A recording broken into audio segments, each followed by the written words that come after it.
고마우신 하나님 아버지, 저희들에게 은혜를 베풀어 주시고 그동안 하나님의 말씀을 배울 수 있는 은혜를 주시니 감사합니다. 앞으로도 하나님의 말씀으로 잘 받아 먹게 하여 주시고 그것으로 인하여 성장과 성숙을 이룰 수 있는 하나님의 백성들 되게 하여 주시기 원합니다.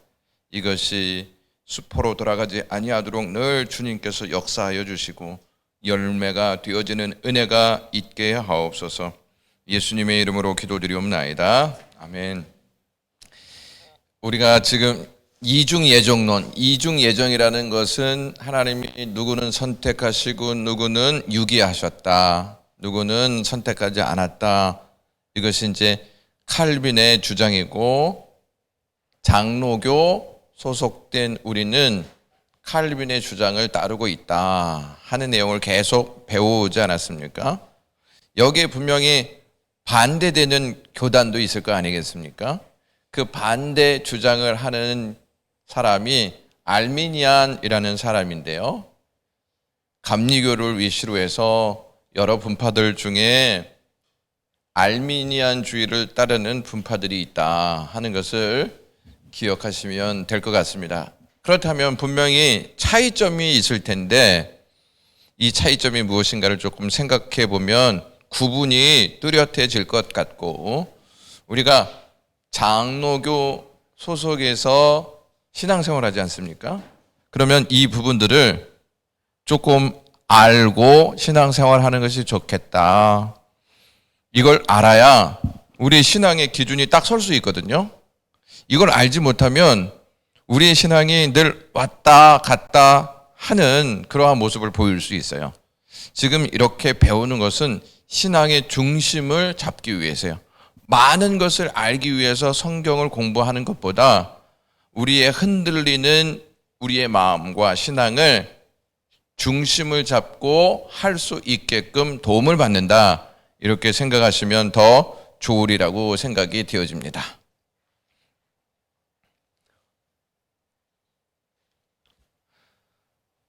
칼빈 사상은 대한예수교 장로의 합동측, 지금 우리가 합동측이잖아요. 합동측이 함께하는 신앙 사상이에요. 알미니안주의 사상은 대표적인 교단이 감리교입니다. 그래서 이것을 잘 생각하시면서 오늘 내용들을 잘 이해하시면 좋을 것 같습니다. 칼빈주의는 하나님의 절대 주권을 강조하는데, 하나님께서 세상이 만들어지기 이전에 구원받을 자들과 지옥에 갈 자들을 미리 정하셨다, 선택과 유기를 예정하셨다, 이걸 우리가 믿는 것입니다. 하나님이 절대 주권을 가졌잖아요.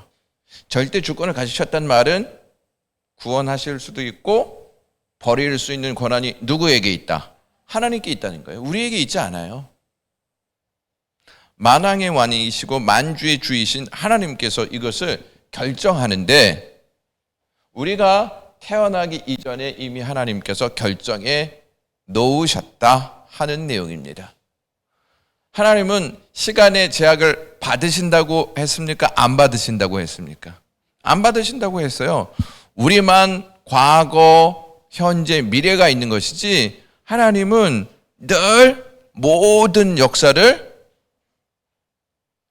하나의 역사로 보시고 여기에서 임하셔서 하나님의 능력을 발휘하신다는 것입니다. 그래서 우리가 아직 태어나지 않았는데 하나님이 어떻게 정하실까? 이것은 이제 우리의 개념이잖아요. 시간 속에 있는 우리는 그렇게 생각할 수밖에 없는데 하나님은 시간을 초월하시는 분이세요. 그래서 이것을 결정하시고 주관하신다.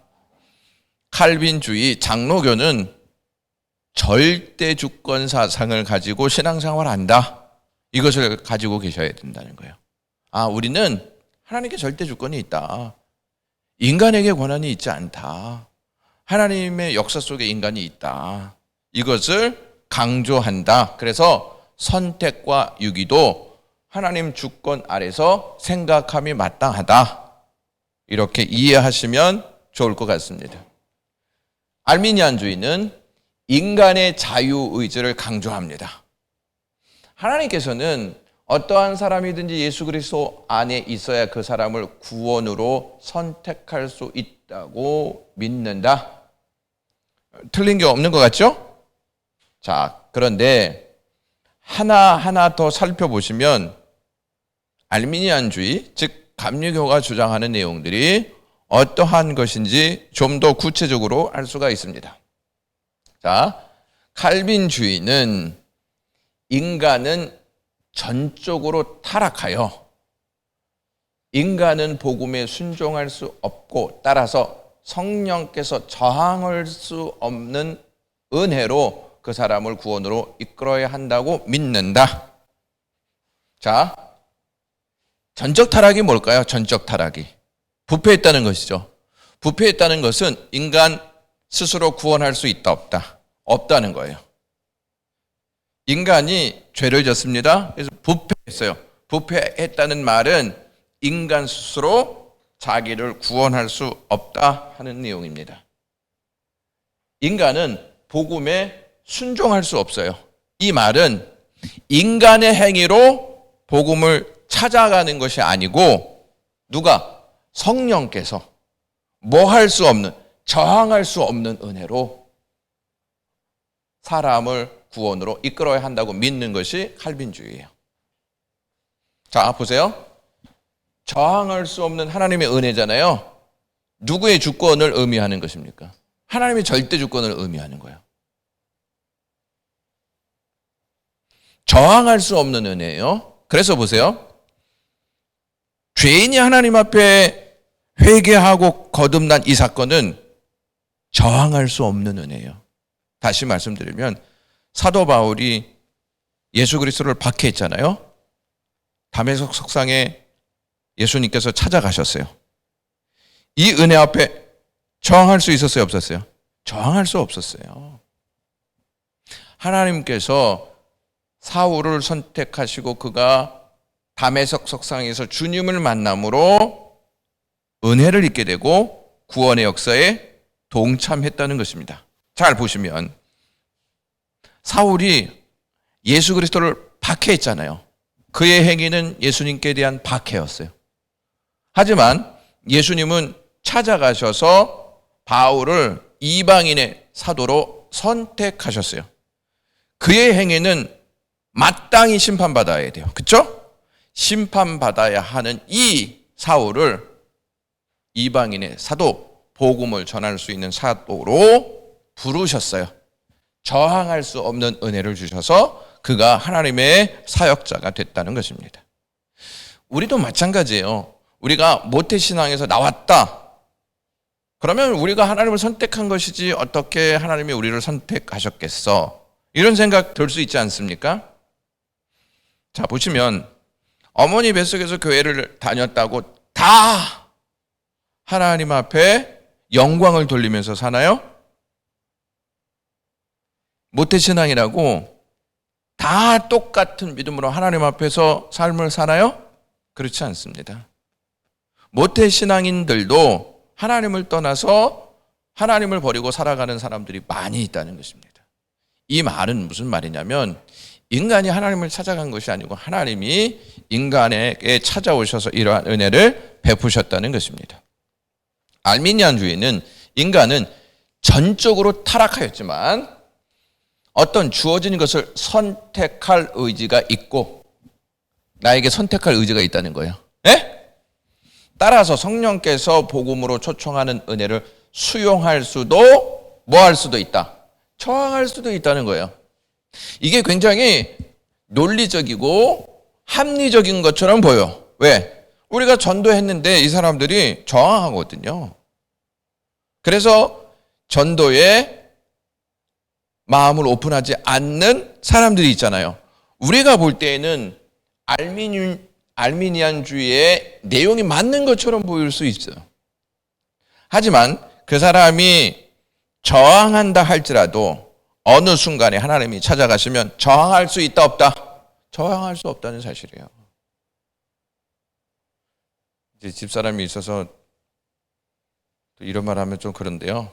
저희 장인어른은 제가 이제 딱 인사를 갔잖아요. 나한테 교회 다니는 거 강요하지 마. 딱 이러시는 거예요. 첫 말씀이.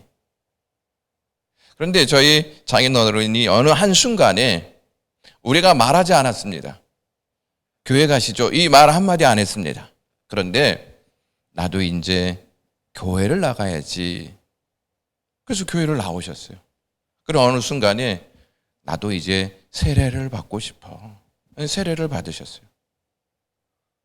그리고 세례를 받으신 다음에 정말 피곤하셔도 주일날 꼭 하나님 앞에 나오셔서 예배를 드리셨어요. 저는 그것을 저항할 수 없는 은혜라고 봅니다. 왜? 처음에는 저항하셨잖아요. 저항할 수 없는 은혜. 이것을 우리가 여기서 알 수 있다는 것입니다. 칼빈주의는 성도의 구원은 보장된다. 보장된다는 말이 무슨 말일까요? 보장된다는 말. 구원이 보장된다는 말은 무슨 말이에요? 제가 늘 그랬잖아요. 방언으로 하지 마시고.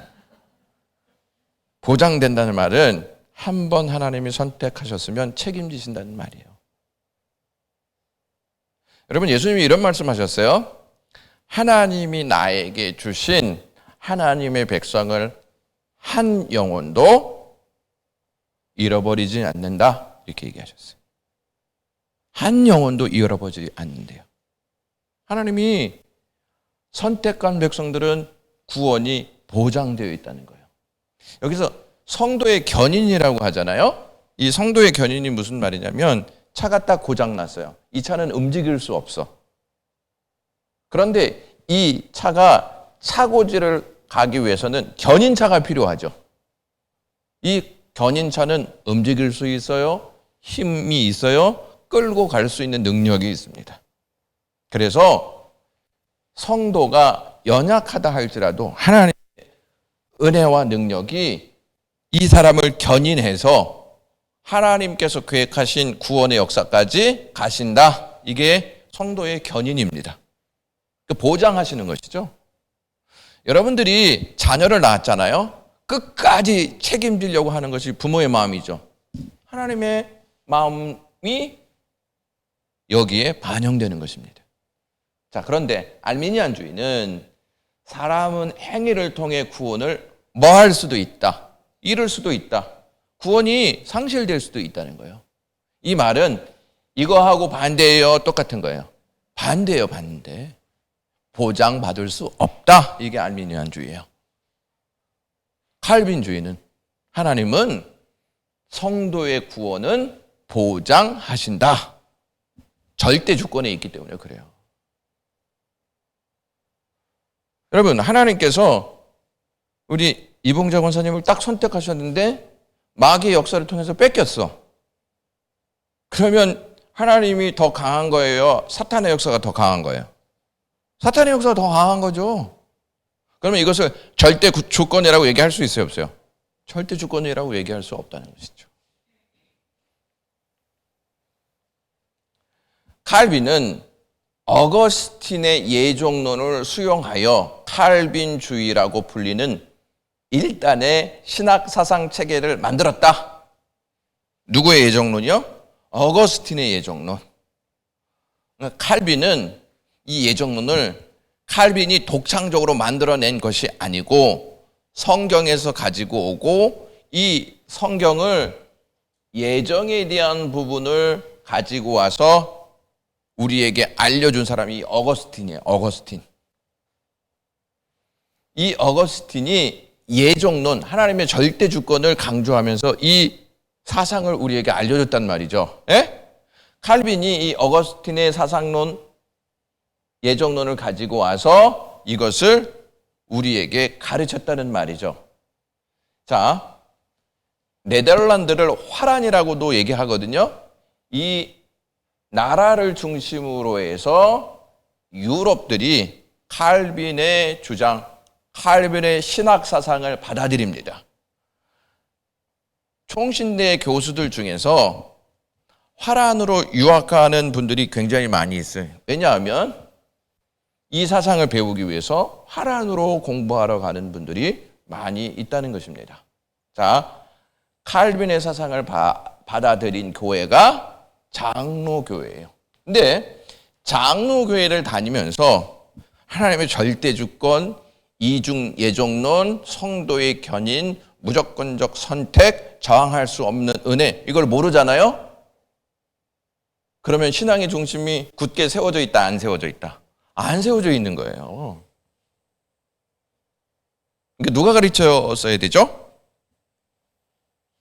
목사님, 꼭 우리가 그걸 얘기해야 됩니까? 분명히 배우셨어야 돼요, 이거를.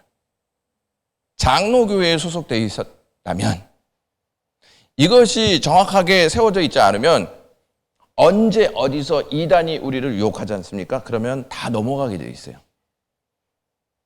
구축되어 있어야지 거기에 대해서 우리가 성경 내용을 가지고 반박할 수 있고 저항할 수 있다는 사실입니다.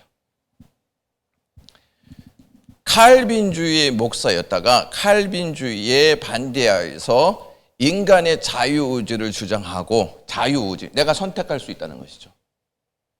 복음을 내가 받을 수도 있고 받지 않을 수도 있다. 여기에 따른 결정이 나한테 있지 하나님께 있지 않다 하는 의미입니다. 칼빈은 절대주권이잖아요. 하나님의 중심을 통해서 결정되어지는데, 인간이 자유의지를 선택해서 받아들일 수도 있고 안 받아들일 수도 있다. 이것이 알미니안주의자들의 주장인 것입니다.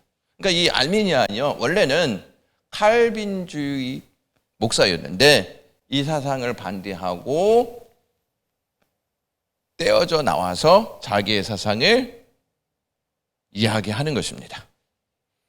이 조직이 감리교회, 감리교회.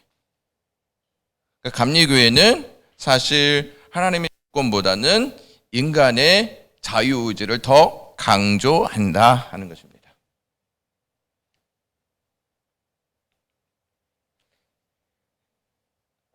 감리교회 창시자가 웨슬리잖아요. 웨슬리, 존 웨슬리, 영국 목사님이신데요.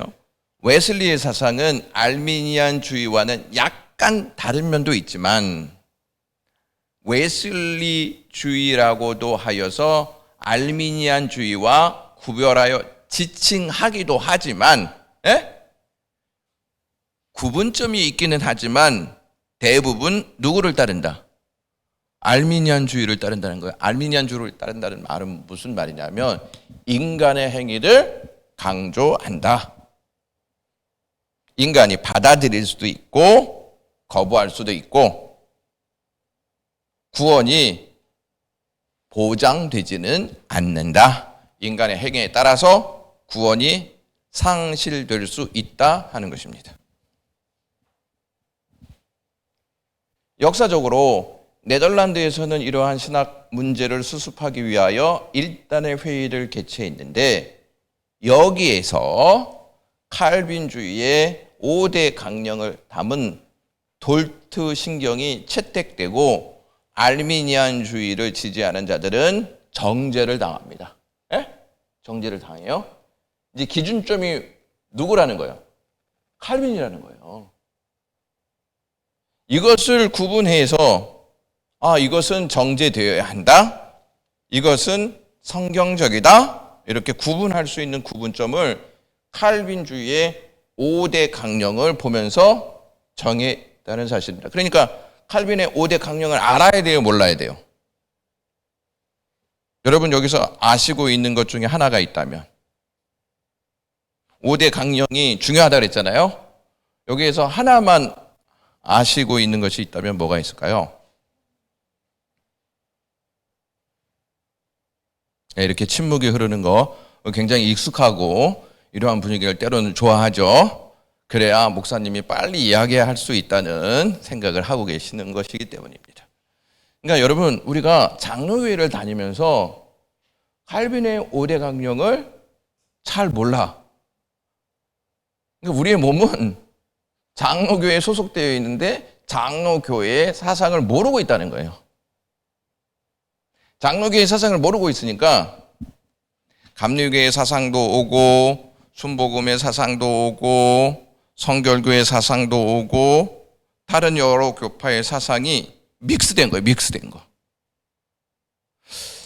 이것이 맞기도 하는 것 같고 틀리기도 하는 것 같고 저것이 틀린데 꼭 맞는 것 같고 기준점이 없으니까 늘 우리는 어려움을 겪게 된다는 것입니다. 여기에서 보면 조금 어려움이 있을 수 있어요. 미국 초기 교회사를 살펴보면 칼빈주의 청교도들이 있죠. 이 청교도들이 감리교도들과 침례교도를 박해했습니다. 너희들의 사상은 올바르지 않다. 너희들의 사상은 성경적이지 않다. 너희들은 온전한 신앙생활을 할 수 없다. 왜냐하면 분명한 구분점이 있기 때문이죠. 하나님의 절대 주권. 그러다가 권리장전과 독립 선언할 즈음에 서서히 그 탄압이 사라졌어요. 그래서 여러분, 한국은 이제 제가 장로교 소속이잖아요. 장로교 소속의 목사가 장로교에서 사역을 해요. 감리교에서 사역하기가 어렵죠. 제가 감리교 신학을 안 했기 때문에. 만약에 제가 감리교 목사로 활동할 수 있다 하면 거기 가서 다시 1년을 공부한다든지 또다시 공부를 해야 돼요. 그래서 이것을 편목이라고 얘기를 해요. 근데 미국은요, 장로교 목사가 가서 사역할 수도 있고 부교육자들이 꼭 감리교에서 신학을 배우지 않은 사람들도 다 같이 할 수 있어요.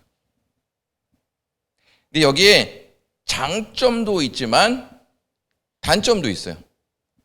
뭐냐? 정확한 신학 사상을 구축으로 갈 수가 없다는 것이죠. 그렇죠? 감리교면 감리교에 맞는 사상을 가르쳐야 되는데 목사가 장로교에 관한 내용을 가르치고 있다면 감리교에 다니는 분들은 혼돈이 있을까요? 없을까요? 혼돈이 있죠. 그동안 그렇게 배웠기 때문에.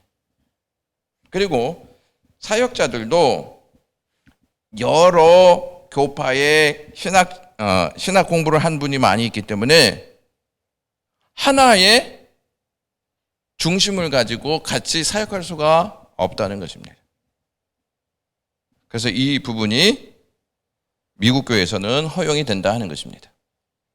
자, 이들 두 신학 사상은 침례 교회에서도 나뉘게 되어집니다.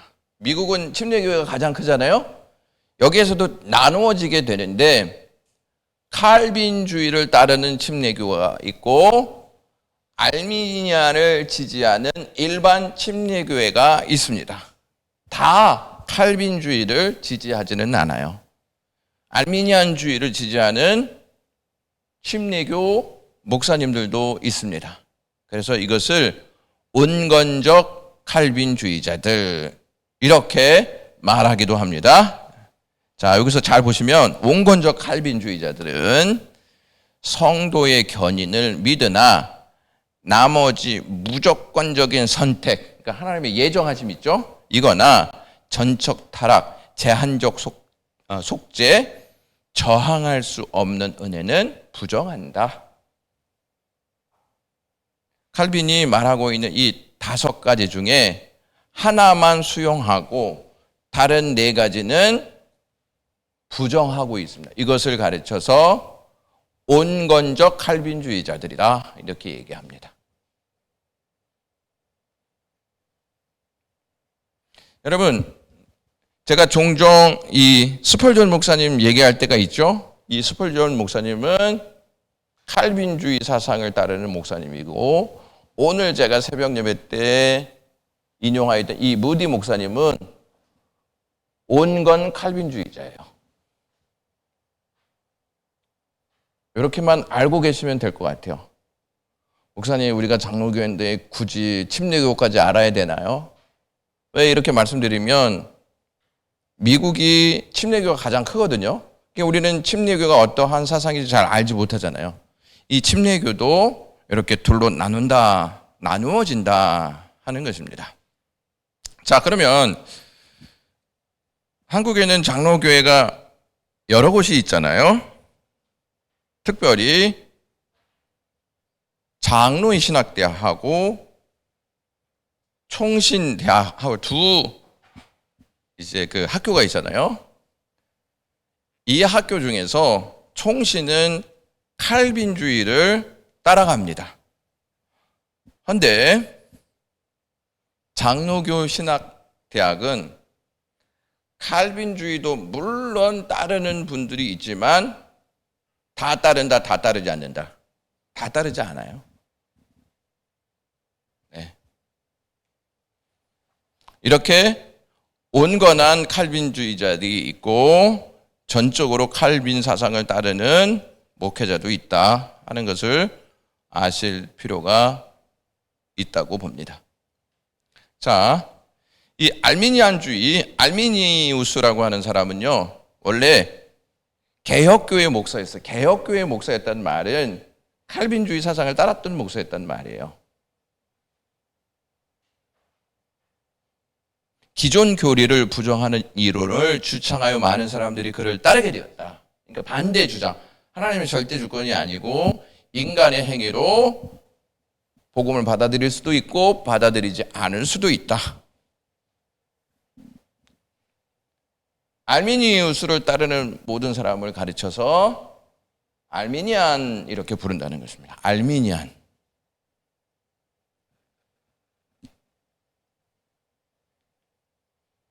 알미니우스가 죽은 이듬해 1610년에 알미니안주의자들은 네덜란드 정부의 벨직 신앙 고백서와 하이델베르그 요리 문답이 수정돼야 한다고 주장하면서 항의서를 제출했어요. 여러분, 우리 장로 칼빈주의 사상을 구축시키고 거기에 따른 교리들을 아주 잘 정리시킨 교리 문답 중에 이 벨직 신앙 고백서와 하이델베르그 요리 문답 있죠. 우리 작년까지 우리 이 교회 윤성식 목사님이 하이델베르그에 대한 교리 문답 했잖아요. 이것이 칼빈주의를 따르는 교리서다. 근데 알미니안이 이거에 대해서 좀 반대했고 알미니안을 따르던 사람들도 하나님의 주권에 대해서 동조했을까요? 안 했을까요? 동조하지 않았죠. 그래서 이거에 대한 반대 의견서를 제출하게 된 것입니다.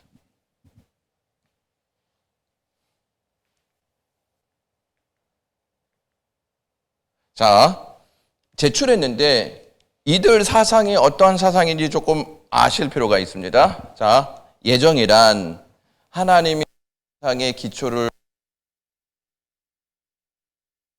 하기로 결정하셨다. 자, 예수를 믿는 자들을 구원하기로 결정하셨다. 이게 무슨 말일까요? 그 말이 그 말 같아요? 그러니까 이현주 권사님이 예수를 믿기로 한 사실을 하나님이 아시고 결정하셨다는 거예요. 이거는 무슨 예정이라 그랬죠? 예지, 미리 아셔서 결정하셨다는 거예요. 그러면 이현주 권사님이 한 행위를 보시고, 그렇죠? 교회를 다닐 걸 아시고 예수 믿는다는 것을 아시고 결정하셨다는 거예요. 되게 그럴듯하게 지금 들려오지 않습니까? 굉장히 어려운 것처럼 들리지 않습니까? 근데 예정은 뭐냐면 우리의 행위가 있기 전에 하나님이 결정하셨고, 에? 결정하셨기 때문에 우리가 누구를 믿는다? 예수를 믿는다는 거예요. 예지 예정론은 우리가 하나님을 믿을 것을 하나님은 아시고 그 행위를 보시고 예정하셨다는 것이고, 칼빈의 예정은 하나님께서 이미 예정하셨기 때문에 우리가 하나님을 믿는다는 말이에요. 목사님, 배가 고파서 왔는데 우리의 머리를 그렇게 힘들게 하시니 배가 더 고픕니다. 이러한 표정을 좀 짓는 것 같은데요. 잘 여기서 보시죠. 예정론을 모호하게 정의하고 있다. 모호하게. 자, 예수님은 선택된 자들만을 위해 돌아가신 것이 아니고 인류 전체를 위해 돌아가셨다. 이렇게 얘기해요. 인류 전체를 위해서. 예정론은요? 예정론은 예정된 사람을 위해서 돌아가셨다. 네, 점점 어려워지고 있습니다. 예? 세 번째, 자신들 인간의 자유의지를 강조하고 원죄, 그리스도의 구원, 세례 등을 부정하여 원죄가 없다는 거예요. 그리스도의 구원은 세례는 의미 없다. 이단으로 정죄받은 펠라기우스의 주장, 펠라기우스주의자가 아님을 밝히기 위해 인간의 자력으로는 선행을 할 수 없고 그것을 위해서는 하나님의 은혜가 필요하다고 주장하는데, 예? 여기 펠라기우스가 나오잖아요. 이 펠라기우스하고 알미니안이 거의 비슷한 주장을 해요.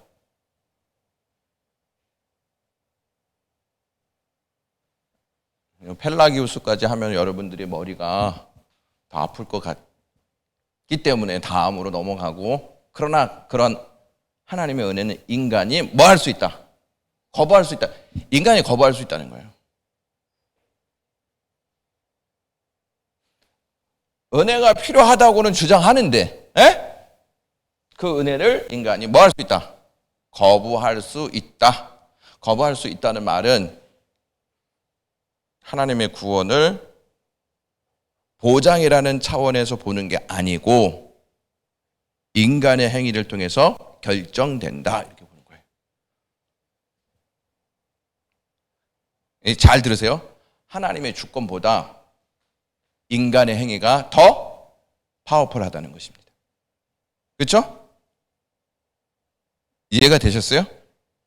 인간의 행위에 따라서 받을 수도 있고 받지 않을 수도 있다는 말은 인간의 결단이 하나님의 주권보다 더 강하다, 이런 뜻이에요.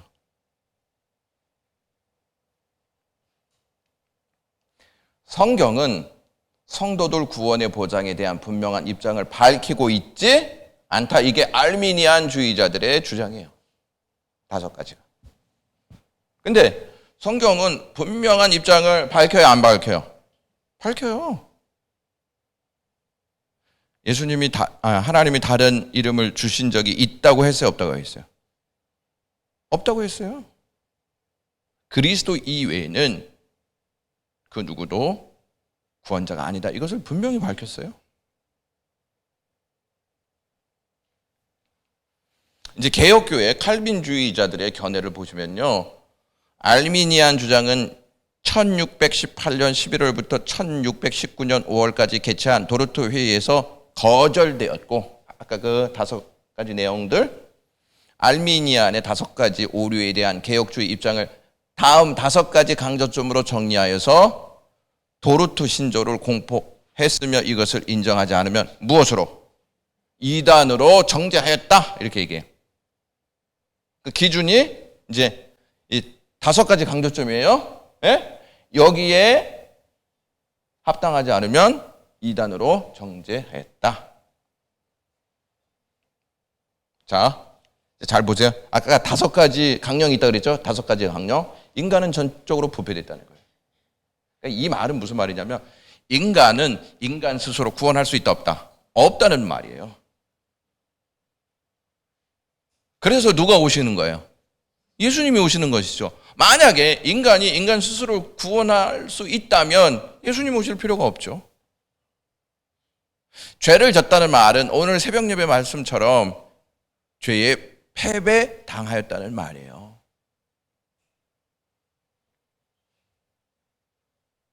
그래서 인간은요, 율법과 복음을 실천하거나 믿을 능력이 없어요, 스스로. 여러분, 십계명 다 지켜요, 못 지켜요? 이거 하나만 보더라도 우리는 능력이 없다는 거예요. 그러니까 하나님께서 이스라엘 백성들에게 율법 줬죠. 십계명 줬잖아요. 구원 받은 다음에 줬어요? 구원하기 전에 줬어요? 구원 받은 다음에 줬죠. 이거 왜 그렇게 주셨는지 아세요? 야, 너희들의 행위 때문에 준 게 아니야.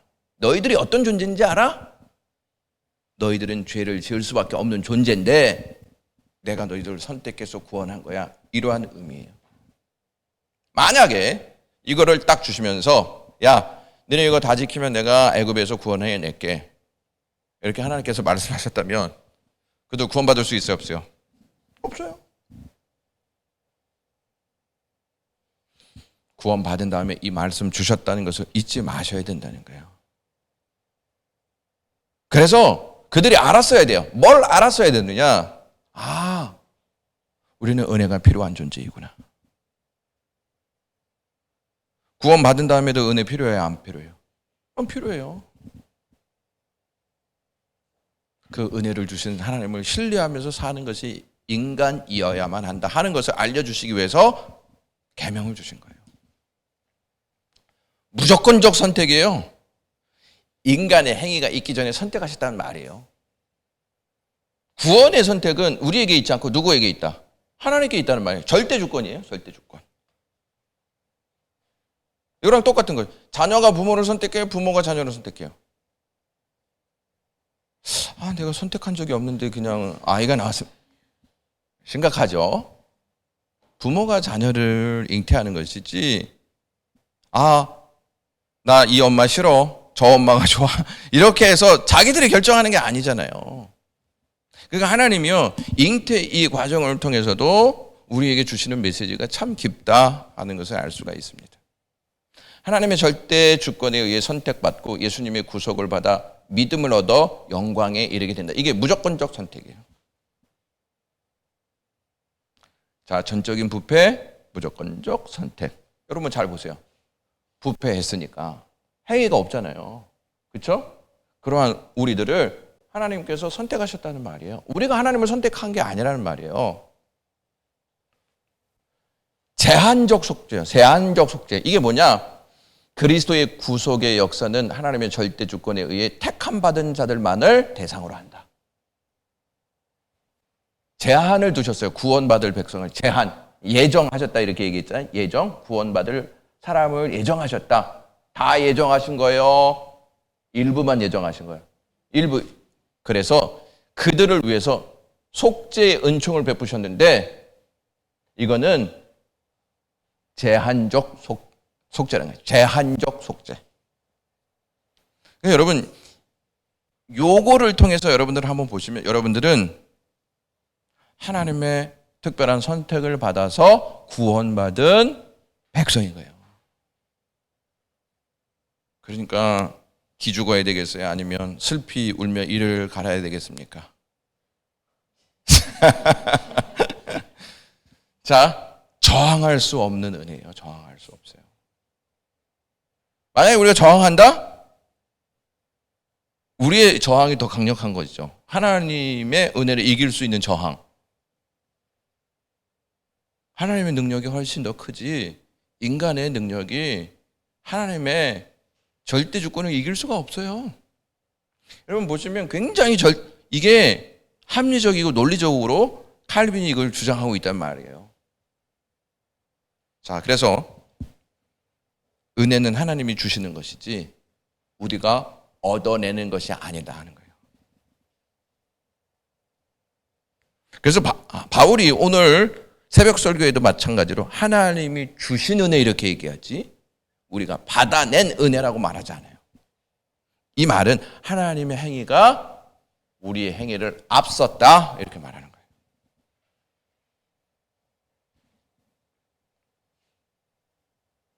네 가지. 그 다음에 다섯 번째, 성도의 견인이에요.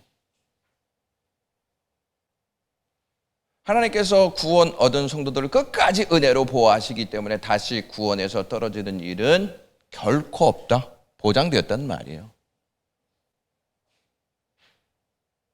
여러분, 이제 칼빈이 이 다섯 가지 내용을 성도들에게 가르쳤잖아요. 그리고 이것을 알렸지 않습니까? 캐톨릭이 난리가 났을까요? 안 났을까요? 난리가 났죠. 왜? 캐톨릭하고 전혀 반대되는 사상을 언급하고 있기 때문에 그렇습니다. 그래서 이 다섯 가지 내용들이 우리 중심에 딱 있어야 돼요. 하나님은 나를 끝까지 책임지신다. 나를 위해서 예수님을 보내셨다. 하나님이 나를 선택하셨다. 나는 저항할 수 없는 은혜 가운데 사는 하나님의 백성이 되었다. 전적으로 부패한 나를 하나님께서 그렇게 은혜를 베푸셨다. 이 5가지만 있죠. 우리 신앙 중심에 딱 세우잖아요. 이단에 빠져갈까요? 안 갈까요? 저는 못 간다고 생각합니다. 그리고 이 5가지 신앙이 딱 구축되어 있잖아요. 그럼 막 신앙이 성장하고 고난도 이겨내고 아픔도 능히 이겨낼 수 있는 견고한 신앙이 되리라고 저는 확신합니다. 이러한 것이 없으면 자꾸 흔들리고 이쪽에 가서 이쪽 말 들으면 이게 맞는 것처럼 들리고 이쪽에 가서 이 말을 들으면 또 이게 맞는 것처럼 들려요. 그러면 우리는 혼돈에 빠질 수밖에 없다는 사실입니다. 여러분, 신천지가 교회 안으로 들어와서 장로님, 목사님, 권사님, 안수집사님 유혹해서 떠나지 않습니까? 이러한 분명한 하나님의 말씀 중심의 사상을 갖고 있었다라면 과연 그렇게 유혹받아서 갈 수 있을까 하는 생각을 해보게 됩니다. 여러분, 이 5가지 내용 그래도 들어보신 적이 있으시죠? 들어보신 적이 있는데 조금 더 구체적으로 이제 생각하시면서 이 부분을 더욱 정착시켜야 합니다. 이 알미니우스에 대해서 한번 보겠습니다. 네덜란드의 개혁교회 목사이자 신학교 교수였던 기존 교리를 부정하는 이론을 주장하여 많은 사람들이 그를 따르게 되었고 이들을 알미니안이라 부른다. 자, 이제 한번 보세요. 이쪽은 칼빈주의, 이쪽은 알미니안주의. 전적 부패라 그랬죠? 근데 그래도 인간은 자유 의지가 남아있다. 이게 무슨 말이냐? 전적 부패라는 말은 도덕적으로도 부패되어져 있다는 말이에요. 근데 인간은, 알미니안주의는 의지를 통해서 그것을 극복할 수 있다 이렇게 주장하는 거예요. 인간의 능력을 강조하는 거예요. 저거는 인간의 무능력을 강조하잖아요. 여기는 인간의 능력을 강조해요. 인간의 무능력을 강조하면 뭘 사모할까요? 은혜를 사모하게 되어 있어요. 여기는 내가 능히 할 수 있어 이런 사상을 갖고 있겠죠. 인간의 능력을 의지하기 때문에. 무조건적 선택이라 그랬어요. 하나님의 절대 조건이에요, 이거는. 그렇죠? 근데 보세요. 조건적 선택, 믿음을 조건으로 한다. 여러분, 믿음도 은혜예요, 아니에요? 은혜예요. 근데 우리는 믿음이 내가 자꾸 무엇인가를 해서 얻어낸 것처럼 그렇게 생각할 수 있죠. 그렇죠? 믿음으로 말미암아 이렇게 얘기하니까. 자, 여기서 보세요. 여기를 잘 보세요. 전적으로 무능력한 인간에게는 믿음도 가지고 있을 수 있어요, 없어요? 없죠. 그래서 하나님께서 믿음도 은혜로 주신 거예요. 근데 여기에서 보시면 인간이 믿어야, 인간의 행위가 믿음을 가져야만이 선택받은 것이다. 그 말이 그 말 같지만 잘 들어보시면 다른 면을 찾아볼 수 있다는 것이죠. 자, 그 다음에 보세요. 제한된 속죄라고 그랬잖아요. 하나님이 다 선택한 것이 아니고 예정된 존재에게 속죄의 은총을 줬다는 거죠. 그래서 특별한 구속이에요. 특별한 구속. 여기는 인류 전체를 위한 속죄라고 해요. 보편적 구속이라고 얘기해요. 자, 보세요. 여기는 하나님이 선택한 역사죠. 제한되어 있고 제한된 사람에게 주시는 하나님의 은혜죠. 그렇죠? 여기는 보세요. 예수님이 오셨어요.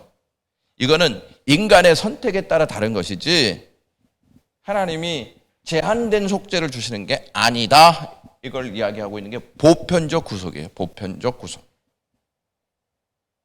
이거는 하나님의 은혜에 따라서 결정된 것이지만 이거는 누구의 행위를 통해서? 인간의 행위를 통해서 결정된 것이에요. 그래서 예수님이 십자가에 딱 돌아가셨잖아요. 믿는 사람은 구원받고 안 믿는 사람은 많은 거예요. 인간의 결정에 따라 그 결과가 달라진다는 거예요. 머리 아프세요? 아니면 좀 어지러우세요? 에? 어지러운 것도 같고 뭐 달팽이관이 막 흔들리고 그러시진 않죠? 저항할 수 없는 은혜잖아요. 그렇죠? 은혜를 거부할 수 있다. 이게 알미니언주의예요. 성도의 견인이 있잖아요. 하나님께서 견인하셔서 목적지까지 가지고 가시잖아요. 은총을 받았지만, 구원을 받았지만 타락할 수 있다 없다? 타락할 수 있다. 이 타락할 수 있다는 말은 이제 구원도 상실할 수 있다는 뜻이에요.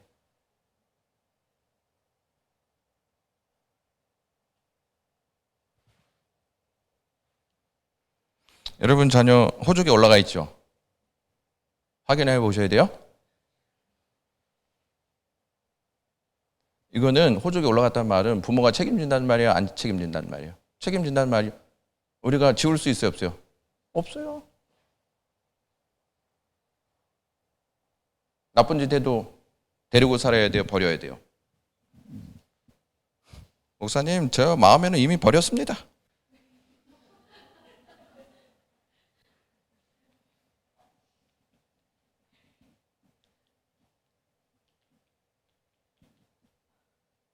이게 안 넘어가네요. 제가 말을 잘못해서 이게 작용을 안 하나 보는 것 같은데요. 이제 여기서 꺼버렸습니다. 저를 버린 거죠. 이제 강도사님이 저를 버린 거고. 네, 됐습니다. 다시 한번 보시면 전적 무능력이잖아요. 자유의지를 통해서 부분적 타락했다는 말이에요. 그러니까 인간의 자유의지의 능력은 살아있다. 여기는 다 부패했다. 근데 여기는 부분적으로 살아있다. 그런 능력이 있다. 하나님을 선택할 수 있는 능력이 있다 하는 게 알미니안주의예요. 무조건적 선택, 하나님 절대 주권이잖아요. 이거는 사람과 인간이 협동해서 구원을 이룬다. 사람과 신이 협동해서 구원을 이루는 게 알미니안주의예요. 또 제한된 속죄자 그랬잖아요. 특별한 속죄. 여기는 보편적 만인이 다 구원받을 수 있다. 저항할 수 없다. 은혜 거부할 수 있다. 성도를 견인하신다. 확신할 수 없는 구원이다. 언제든지 상실할 수 있다. 이게 알미니안주의예요. 여러분들은 어디가 조금 이렇게 마음이 확 끌리세요? 목사님, 여기서는 칼빈주의라고 얘기해야지. 괜히 알미니안주의라고 얘기하면은 정죄받지 않습니까?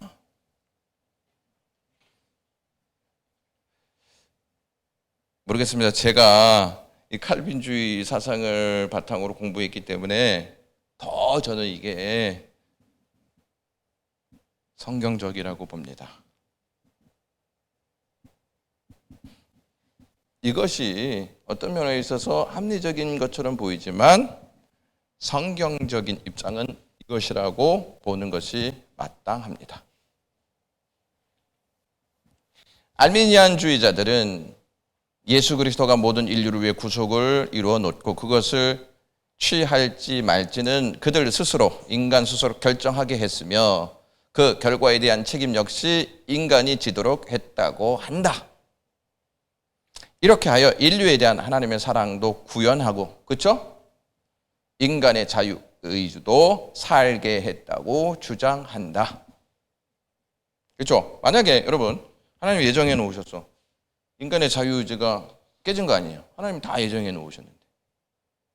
그래서 이건 개혁주의는 죽었다 이렇게 생각한다는 것이죠. 그리고 하나님이 인류를 사랑하셨다. 누구는 선택하고 누구는 버리시는 그게 하나님의 사랑이냐?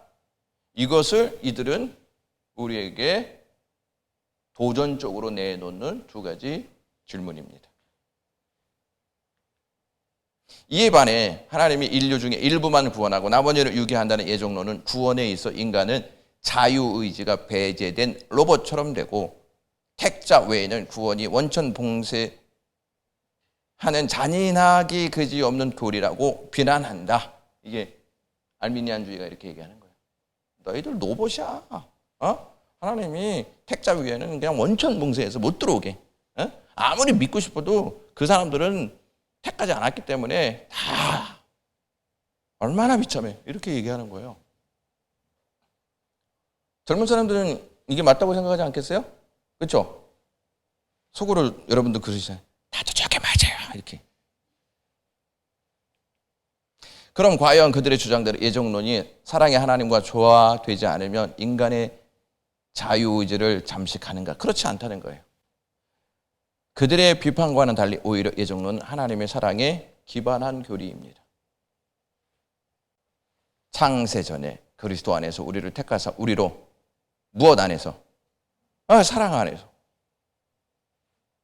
그의 앞에 거룩하고 흠이 없게 하시려고 그 기쁘신 뜻대로 우리를 뭐 하사? 예정하사. 예수 그리스도로 말미암아 자기 아들들이 되게 하셨다. 분명히 뭐라고 그래요? 사랑 안에서. 죄로 타락한 인류 중 얼마를 사랑 안에서 구원 택정했다는 예정론은 인간 자력으로 이룰 수 없는 구원을 하나님이 책임지신다는 것이 골자예요. 예? 여러분, 하나님이 책임지신다는 말은 사랑이에요, 아니에요? 사랑이죠. 근데 인간이 구원이 상실돼요. 예? 하나님이 책임지지 않는 것이잖아요. 그렇죠? 알미니안주의가 구원은 상실될 수도 있다고 얘기하잖아요. 그러면 하나님이 책임지시지 않는 것이잖아요. 하나님은 사랑이에요? 하나님 사랑이 아니죠. 이러한 답변에 대해 공격자들은 하나님이 인류를 사랑하면 왜 일부만 구원 택정했느냐며 그것은 차별적이며 온전한 사랑이 아니라고 비판한다. 그럼 과연 유기자 없이 모든 사람을 구원하는 것이 사랑이고 유기자가 있다면 사랑이 아닌가? 이런 질문을 할 수도 있죠. 그렇죠? 그렇지 않다. 구원이라는 말 자체에 이미 유기가 전제되어 있다. 그렇죠? 구원이라는 말 안에는 이미 유기자가 전제되어 있는 거 아니겠습니까? 잘 이해가 안 되세요? 구원이라는 말은 이미 유기가 전제되어 있는 말이다. 유기자들 가운데 건짐을 받은 것이 구원이고 구원받지 못하고 버려지는 것이 유기다. 따라서 구원할 자가 있으면 당연히 유기자도 있다는 말이에요. 여러분, 알미니안주의가 보편적 구원을 얘기했지만 그 안에 유기자들이 있어요, 없어요? 에? 잘 들어보세요. 보편 구원론을 주장했잖아요. 그러면 모든 사람이 다 구원을 받아요? 아니, 그 안에 분명히 유기자가 있어요, 없어요? 있어요. 그들은 모든 만민이 구원을 받을 수 있다는 만민 보편주의 구원을 이야기하지만 그 안에도 무엇이 있다? 유기가 있다는 말이에요. 사랑은 차별에 될 때 사랑이죠. 에? 다 똑같이 하면 사랑이라고 느껴 안 느껴요? 에? 안 느껴져. 그러니까 내 자녀를 이웃집 자녀 취급해. 사랑을 느낄 수 있어요, 없어요? 없죠. 사랑은 차별화돼야 안 돼요? 차별화돼요. 모든 사람을 다 사랑하는 것은 사랑이 아니죠. 근데 우리는 그렇게 고정관념이 돼 있다는 말이에요. 하나님은 에서를 미워하는 것을 통해 야곱에 대한 사랑을 도드라지게 하셨다. 모든 사람을 차별 없이 사랑하는 것이 찐 사랑이라는 국적 불명의 사랑론에 휘둘리지 말아야 한다. 다 사랑하는 게 사랑이 아니라는 거예요. 여러분 저도 구원 받고 여러분들도 구원 받았어. 에? 사랑이라고 느껴질 수 있을 것 같아요? 그 은혜라고 느껴질 수 있을 것 같아요? 집에 가서 생각해 보셔야 되나요? 여러분들이 자녀가 오면 밥을 차려줘요. 여러분 자녀이기 때문에 차려주잖아요. 그 자녀들이 밥을 먹으면서 사랑을 느껴요. 엄마가 나한테만 이 사랑을 준다. 하나님은 유기된 인류 중 얼마를 구원해 내심으로 택자에 대한 당신의 사랑을 나타낼, 택자에 대한 당신의 사랑이죠. 예? 만약에 사랑이 없으면 예수님 줘요, 안 줘요? 안 주죠. 예수님을 주셨다는 말은 하나님이 세상을 이처럼 사랑하사. 유기자 없이 모두를 다 구원해야 사랑이라면 죄에 대한 하나님의 심판과 구원도 없게 되고, 그렇죠? 없게 되죠. 심판과 구원도 없게 되는 거잖아요. 나아가 그것은 하나님으로 하나님 되게 하지 못한다는 것입니다. 다 구원한다? 심판이 없는 것이죠. 심판의 기준이 있어야 구원이라고 하는 게 성립되지 않는 건가요? 심판이 있기 때문에 구원이 성립되는 것이지. 그리고 예정론에 대해 잔인함 운운하는데 이는 오히려 알미니안 쪽에 해당된다. 불특정 다수에게 구원의 기회만을 제공하고 서바이벌 게임을 하듯 구원을 자력으로 쟁취하도록 하는 것이 사랑이 아니다. 네가 알아서 해. 하나도 안. 네가 알아서 해. 그러니까 이거죠. 자녀들, 야, 네가 알아서 공부하고, 네가 알아서 밥 먹고, 네가 알아서 살아.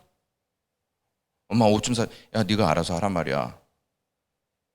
이런 거랑 같은 거예요, 이게. 특히 앞뒤 분간을 못하는 전적 무능력자들에게 스스로 구원을 선택하라고 관리하도록 하는 것은 사랑도 인격적인 대우도 아닌 무책임하고 잔인한 일까지 잔인한 일이기까지 하다. 그러니까 애들이 음식을 못 만들어. 에? 니네가 만들어 보고. 이런 거랑 똑같은 거죠. 니네가 만들어 보고. 음식을 못 만든다. 니네가 알아서 인터넷 찾아보고 니네가 알아서 먹어. 성경 어디에도 구원을 하나님의 사랑 혹은 은혜라고 했지. 예? 그렇죠? 잘 모르겠어요? 했지. 서바이벌의 전리품이라고 한 곳은 없다. 구원을 자꾸 하나님의 사랑이라고 표현하죠. 하나님의 사랑이라고 표현하는데 바울이 하나님의 사랑을 표현할 때 항상 강조하는 게 있어요. 수식어가. 넘치는 사랑, 풍족한 사랑, 이렇게 꼭 얘기해요. 감당할 수 없는 사랑. 한번 읽어보세요. 바울이 쓴 편지들을 읽어보세요. 그 은혜 앞에 꼭 그렇게 수신 그 내용 앞에 그 수식어를 꼭 사용한다는 말이죠.